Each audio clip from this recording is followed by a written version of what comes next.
Saudi আরবের দাম্মামে মাদক চোরাচালানির অভিযোগে 6 প্রবাসীর মৃত্যুদণ্ড কার্যকর করা হয়েছে।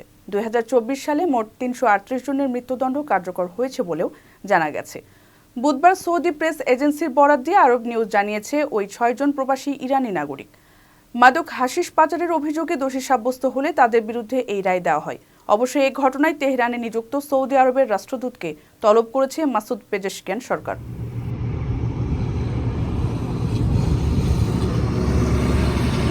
গণমাধ্যমে বলা হচ্ছে, সৌদি নিরাপত্তা বাহিনী তাদের মাদক সহ গ্রেপ্তারের পর আদালতে পাঠায়।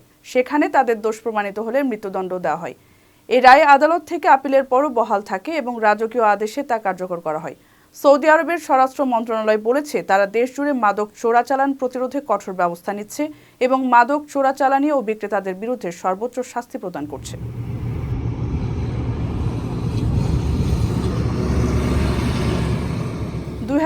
সালে উপসাগরীয় অঞ্চলের এই দেশটির কর্তৃপক্ষ বহুল আলোচিত মাদক বিরোধী অভিযান শুরু করে।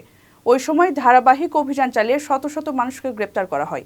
2 বছর আগে মাদক চোরাচালানের অভিযোগে মৃত্যুদণ্ড কার্যকরের ওপর স্থগিত আদেশ প্রত্যাহার করে নেওয়ার পর থেকে দেশটিতে পাচারকারীদের মৃত্যুদণ্ড কার্যকর বৃদ্ধি পেয়েছে।